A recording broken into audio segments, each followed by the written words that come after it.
Today, I want to talk about altars and Bodhisattvas.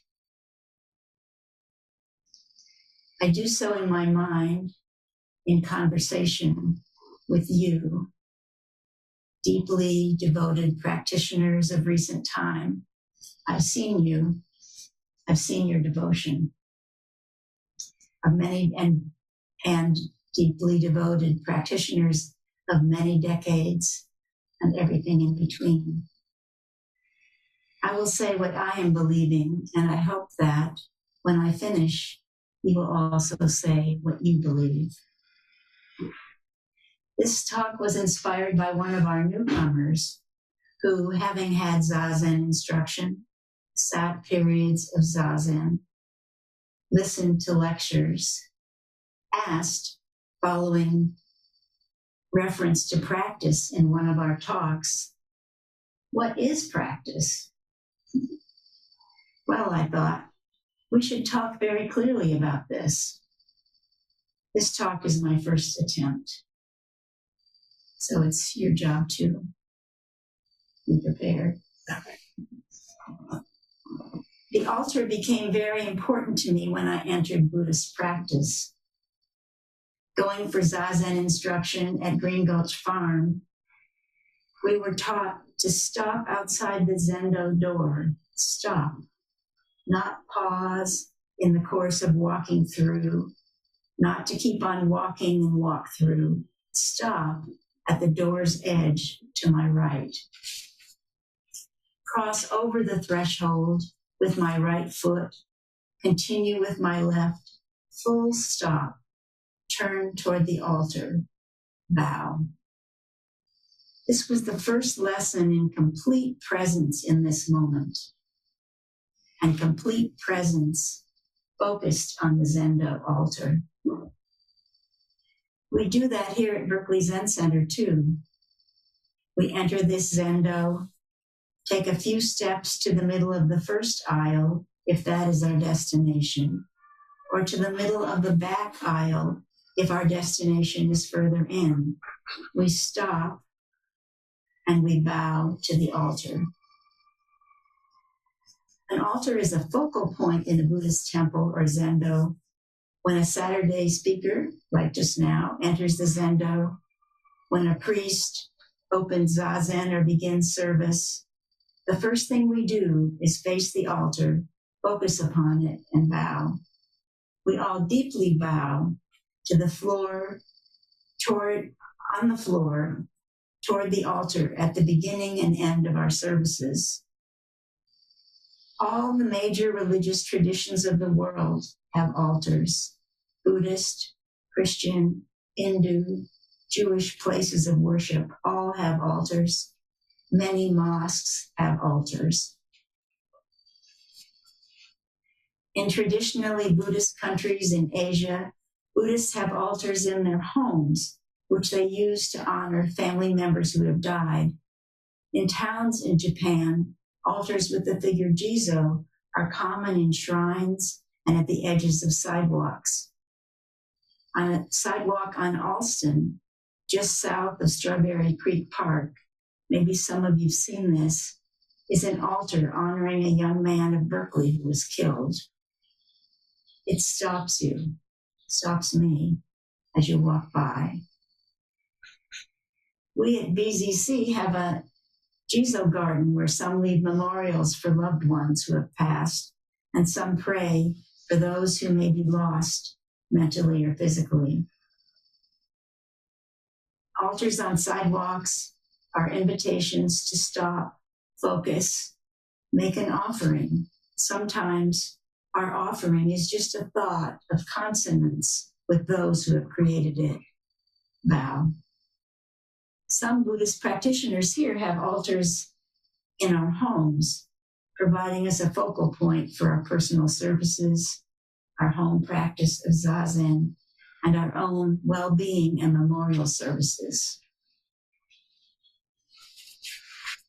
In Vietnam and in Japan, I have been deeply moved by the active daily use of family altars to remember and honor family members who have died. I was fortunate to visit dear friends who live in Shingu, a small city on the coast of Japan, southwest of Tokyo. One of their lifelong friends, learning of my interest in family altars, invited us to join her one morning at her family altar. We sat by her altar and she did what she does each morning. She lit candles, placed an offering of food on a special tray, bowed and offered incense, showing me that she's careful with incense, just the way we are, not blowing the stick, but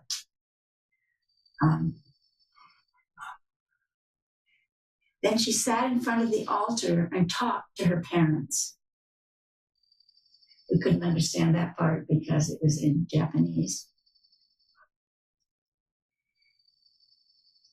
She and her parents shared that home until they died, and now she lives there alone. On the altar was an ihai, this one right in the middle there for Sojin, hers, one for each of her parents, inscribed with their Buddhist names and provided in a ceremony by a Buddhist priest after they had died. So you see in these family altars in Japan, ihais like that, but smaller. Same thing. On a trip to Vietnam, I was also introduced to family altars.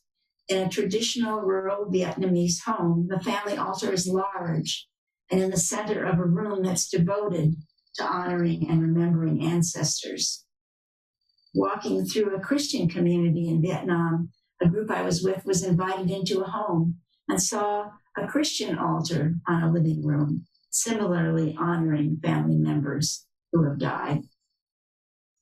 Families who have moved to the city, like my hosts in Saigon, keep their homes in the countryside and visit them to pay respect to ancestors on their family's traditional altar. We humans focus on altars to make offerings. Our bowing to our altar is an offering of respect and devotion, and to me, concurrence with the beliefs that are expressed by the objects on the altar.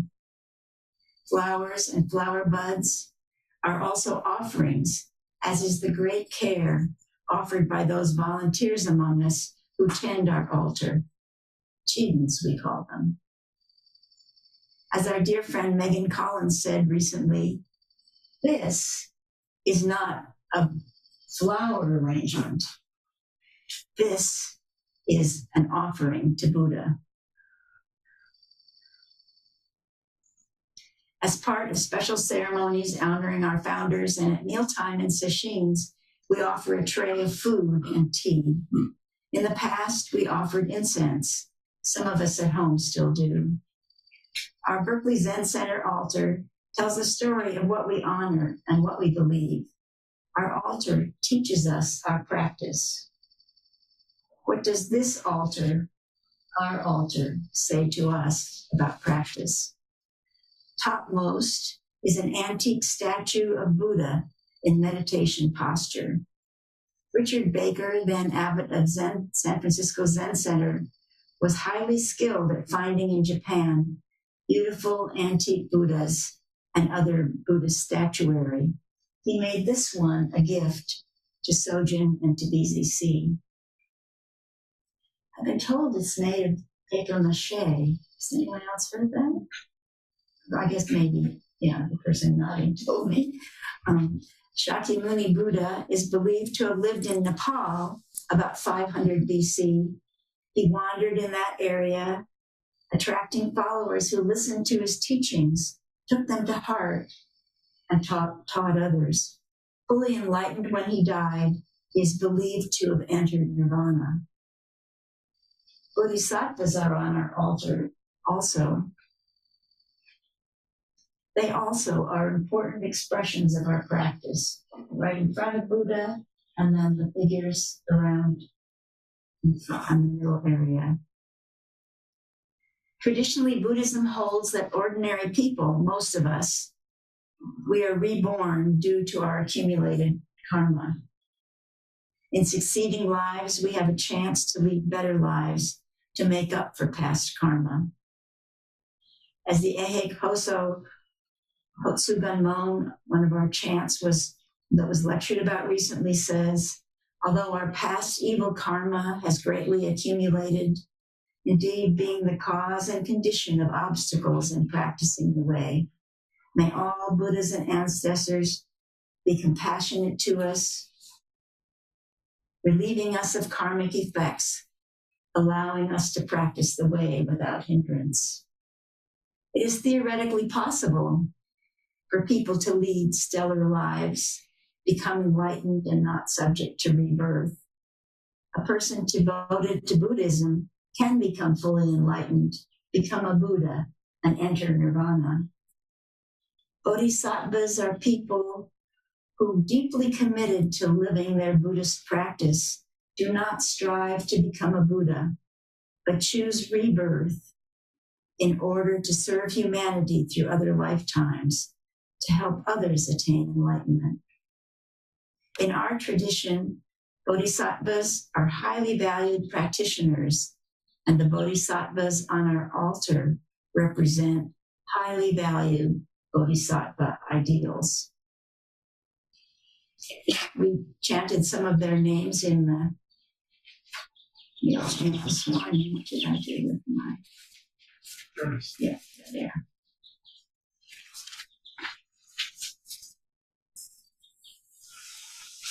Homage to Manjushri, the perfect wisdom bodhisattva. Homage to Samantabhadra, the shining practice bodhisattva.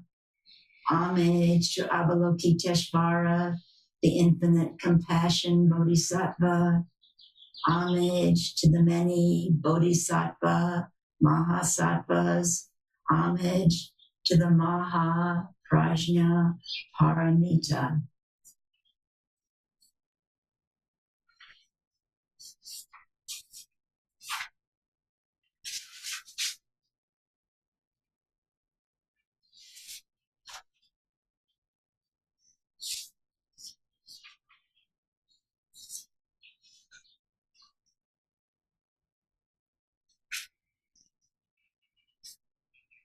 The same bodhisattvas are named and chanted in our monthly bodhisattva ceremony. Oh, here it is. Homage to Shakyamuni Buddha. You know, we do this, we repeat this, so we're bowing to these words 3 times. Homage to Manjushri Bodhisattva. Homage to Samantabhadra Bodhisattva. Homage to Avalokiteshvara Bodhisattva. We say these things. We don't talk about them that much. But here we go. We as bodhisattvas fully participate in this ceremony, monthly on the Saturday closest to the full moon, just as tradition tells us that monks and nuns who practice the Shakyamuni Buddha gathered together at the full and new moon.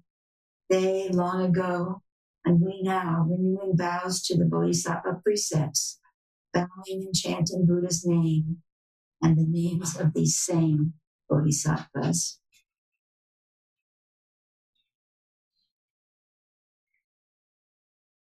Our bodhisattva ceremony and the figures on our altar articulate and represent the main features of our belief system. Buddha is the founder, the person whose teachings and practices we follow and emulate. He lived his life in prehistory, before anyone worldwide was even carving words in stone. Which means that we don't know if he looked anything like the Buddha figure on our altar. This one is a traditional Japanese Buddha figure. That is all we know. Bodhisattvas seek to understand this reality through wisdom, prajna, and scriptures, and actualize it through compassion. We are all bodhisattvas in this sense. We honor in our tradition particular archetypical bodhisattvas, and they are on our altar. Avalokiteshvara when practicing deeply the Prajnaparamita, perceived that all 5 skandhas in their own being are empty and was saved from suffering.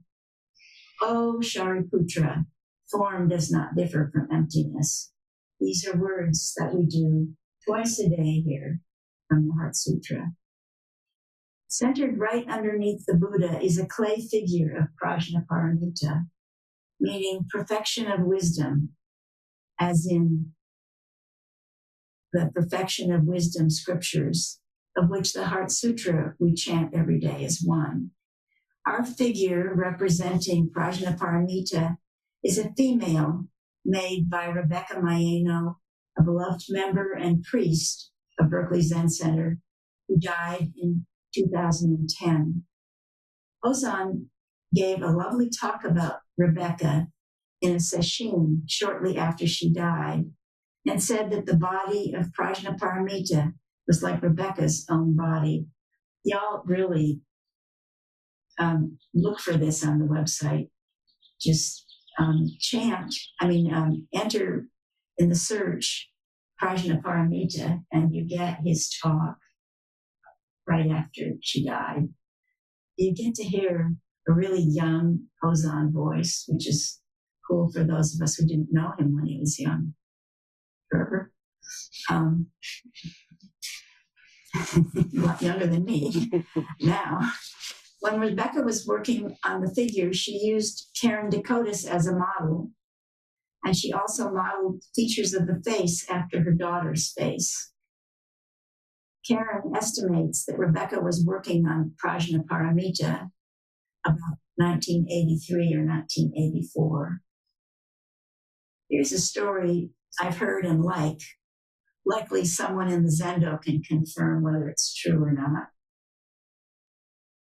Members of Berkeley Zen Center and others, becoming clearly aware of the predominance of male and white privilege in our society and our organizations, were concerned, I heard, that the figures on our altar were all men and none of them dark-skinned. Yeah, cool. Rebecca, a ceramicist, was one of those so concerned, and she made the tan, kind of tan, and female Prajnaparamita figure on the altar. And as Hosen tells it, she simply brought it in. I remember her landing here the first time. See?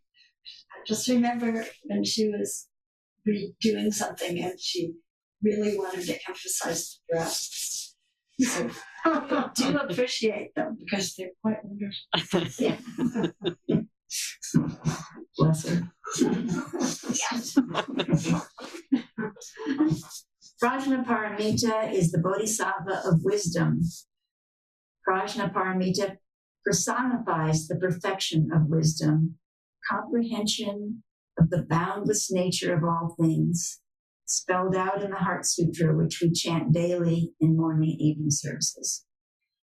Come and see this and the other figures on the altar up close sometime. Everybody's welcome to do that.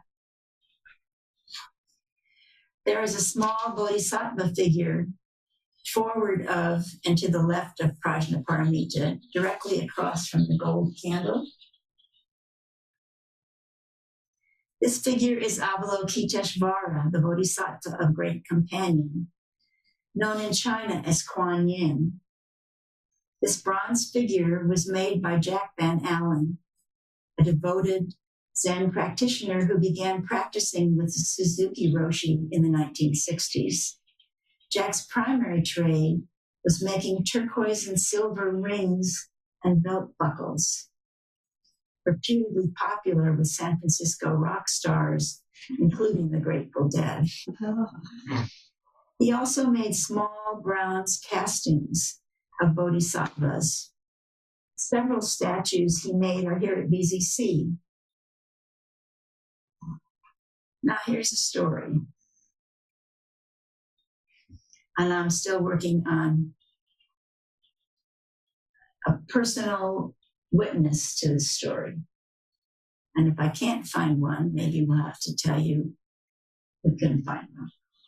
When this zendo was under construction, word has been passed down that Jack Van Allen made and placed Jesus in the structure, the wooden structure, the framework of the building, which were then, of course, covered by the outside and the inside walls.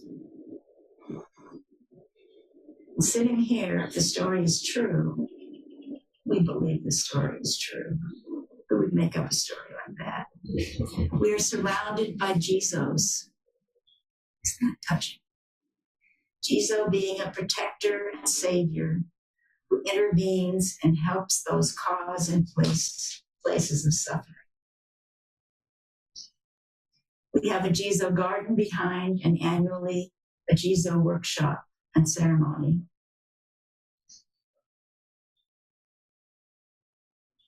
The two finely carved wooden figures toward the front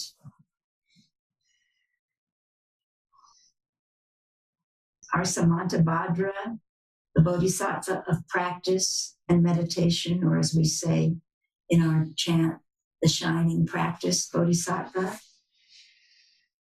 Some also say the Bodhisattva of kindness and happiness. And Manjushri, the Bodhisattva of wisdom and insight. Manjushri is commonly shown wielding a sword to cut through delusion.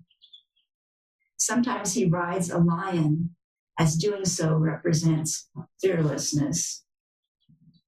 Sojin found these lovely wooden figures on a trip to China, a trip that was organized to follow Dogen's China journey. Our altar teaches us how to practice.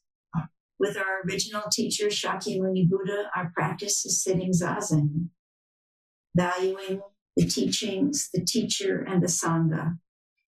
With the female, Prajnaparamita, and the male, Manjushri, our practice is wisdom, a version of wisdom particular to our practice, meditating, carrying on our lives with knowledge and appreciation that everything is completely interconnected, boundless, that everything we touch touches something else, and so on without end.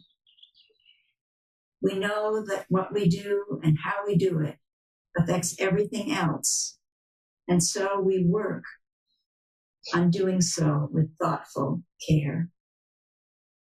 The Samantabhadra and Jizo, we practice awareness and kindness, responding to suffering with capacity to help. We are bodhisattvas. Some of our teachers practice calling us bodhisattvas, awakening in us our bodhisattva practice, our Buddhist practice. Abbot Hozan, in his book, The Bodhisattva's Embrace, tells the story of Nikozan Senzaki, a Japanese Zen teacher who came to California in the early 20th century. He greeted his Western audiences, calling them bodhisattvas. In Hozan's words, his greeting was an embrace and a gentle way of prodding his Zen friends to reach their deepest qualities. When I was preparing to leave my Chicago-based life and move to Tassajara, Lori Belzer, a teacher with Taigen Dan Layton at Ancient Dragon Zen Center in Chicago, took to calling me Bodhisattva, and it had that effect. It seemed that she was saying, "You are taking this practice as the guiding purpose of your life." The other day, I called Lori and asked her how she came to that way of addressing a person as Bodhisattva. And she said that it was at City Center with Abbess Blanche Hartman. Hearing Blanche, Lori caught the power of the reference and passed it on.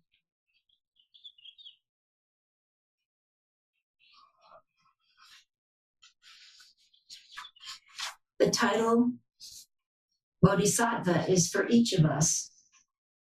Our job is to be Prajnaparamita, Avalokiteshvara, Jizo, Manjushri, Samantabhadra, even Buddha in the moments of our lives.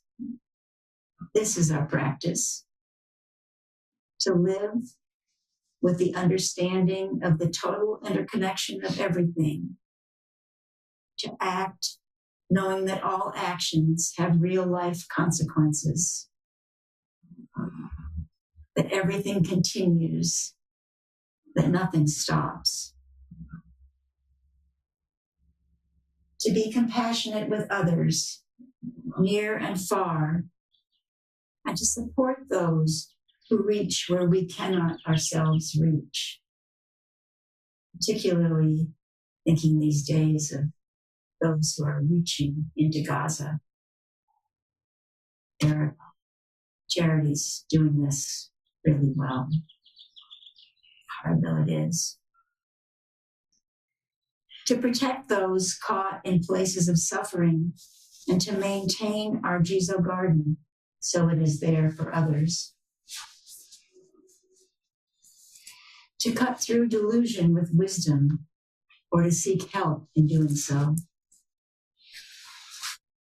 To practice with energy and devotion, including caring for our practice place so that it is structurally sound and contributes to a healthy climate, and to our practice ways so that all feel they are welcome here.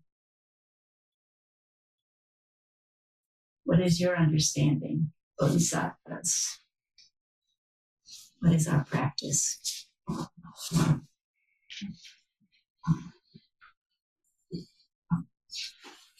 Sue.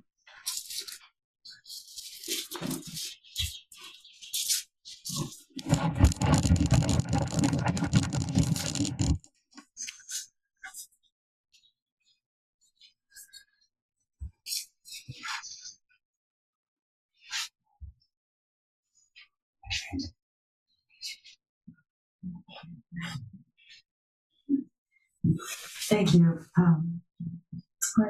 I'm in tears, actually. Thank you for your practice. What we take care of, we love. The practice, the achieving practice, for me, was my first entry. I think it was Biker. Biker invited me to come in and keep her company while she took care of the altar. It was achieving. And so coming full circle here now to your talk after so many years, you've helped link some devotion in that practice and open my heart. So I thank you for this. Thank you. Could you all hear Sue? Yes, but not all. Sue felt her heart opening. She remembers when Baika invited her in here to be with her when she was doing Chidan practice, caring for the altar. That is Bodhisattva practice. One other thing, if I may.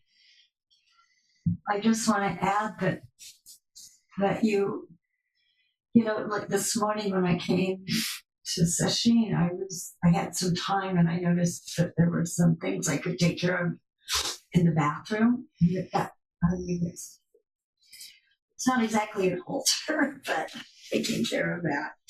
There was a connection because we do have people who take care of the bathrooms. It's a practice. It connects us. So thank you.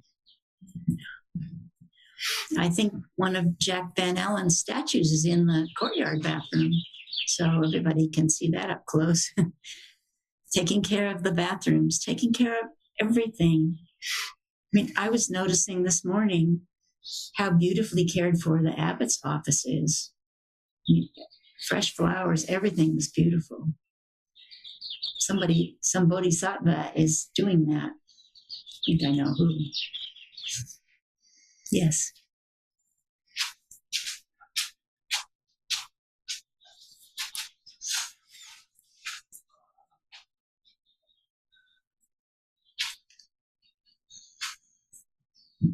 Thank you, Hannah.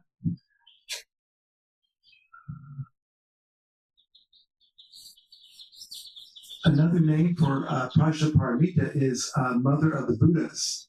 And when you're talking about Rebecca's performing the breaths on Prajnaparamita, it reminded me that she and her husband, Arthur, who really loved kids and grandkids. He had 5 of them, their own, and then, of course, an extended family. And Rebecca's mothering way was really quite a warm-hearted expression when she was practicing here. She was gone for a while, and she came back, and it coincided with my arrival here in '87. And I remember her telling me that Sojin said, "There's a lot of new people here now, just like now, next generation, and I think you'll like them." And I was asked to be her Benji, the assistant for the head student. And I really loved the opportunity. And Mel put us together as a teaching, because my way is very neat, orderly, and all that right angle stuff, a little OCD perhaps. And Rebecca was just very loose and fluid and familial. And it was a really interesting teaching for both of us, I think. And so there's a statue there to remind me. It brings tears to my eyes. Thank you for your talk. What was the last word? Statue to remind you? The statue just reminds me of that time and Rebecca. Mm-hmm. Did y'all hear Ross?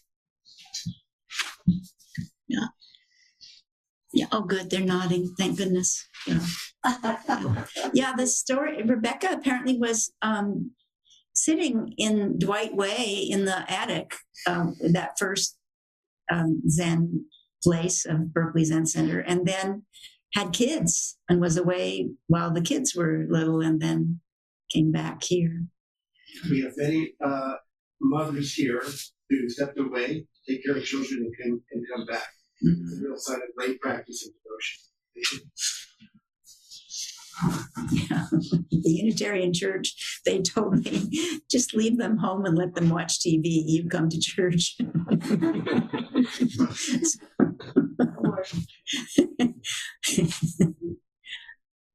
there anyone online yet? Not yet. No, but, Peter. Peter, can we? We'll do Peter first. Yeah.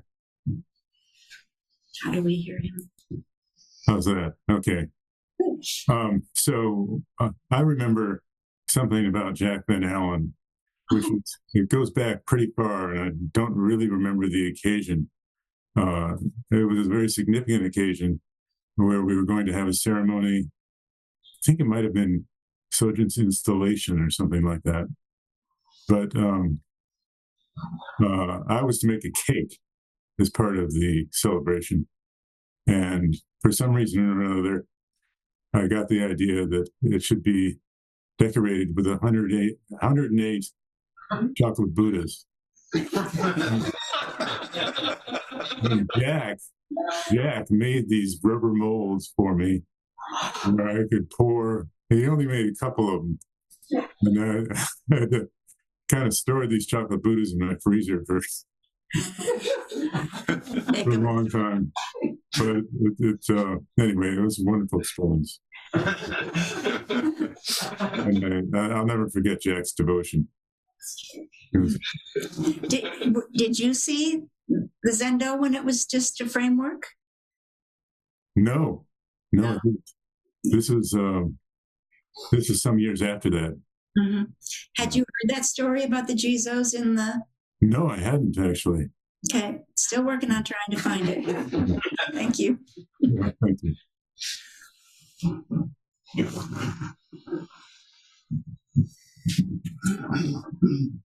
One of the things I've always appreciated about Buddhas You mentioned that there was this sense that the altar was predominant male energy at one point. But to me, a lot of the Buddhas don't come across as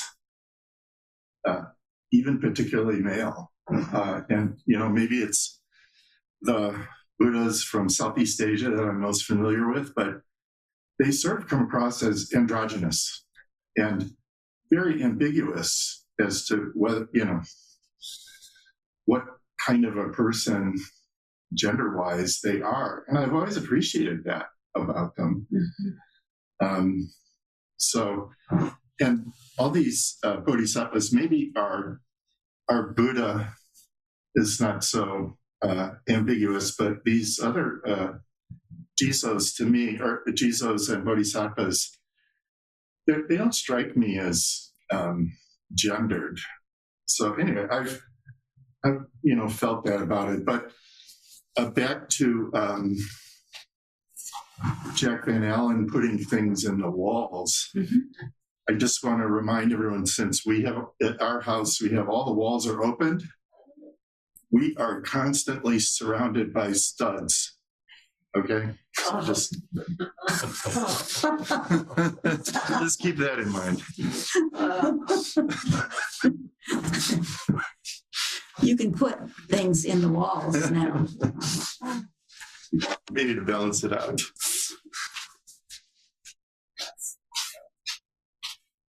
Yeah, that's very interesting to look at the figures, hearing you. I mean, we know Buddha was a man, so we just assume it. I just wanted to say how much I appreciated your talk as head chief, and I didn't know a lot of this historical backstory that you just gave to each one of the figures on the altar, and I so appreciate, having this. I've always had this really deep connection and reverence to all the bodhisattvas and images on our altar. And I remember when I first started to become a Chidan that actually Sojin was very particular about how the relation of each one of these bodhisattvas related to each other. And at first I just, I said, really? And it was like, how many inches and the distance between each thing. And I didn't get it at the time, honestly, until so many years of practice of this particular practice that I realized how important it is that this is a relational practice, just like how we all are related in here and how we interact with each other, and harmonizing all of what's on the altar and how we harmonize together. And it's just always a reminder to me when I work on the altar that that's what we're doing. So I just wanted to thank you. I just also want to say if anybody would like to be a chief, this is the time to let me know. So, thank you very much. Thank you. Did y'all hear Nancy? Yeah. Liz has a... Hi. Thank you for that story about Jack Van Allen. I'm going to contact... Reed Hamilton was the head carpenter of building the Zendo, and I will contact... He lives up in the Nevada City area, and I will get his email address, and I will ask him if that story is true, and I will let you know. if you want to know. Oh, I want to know so much. Yes, I want to know. Okay. I'll find... Just thinking maybe, yeah.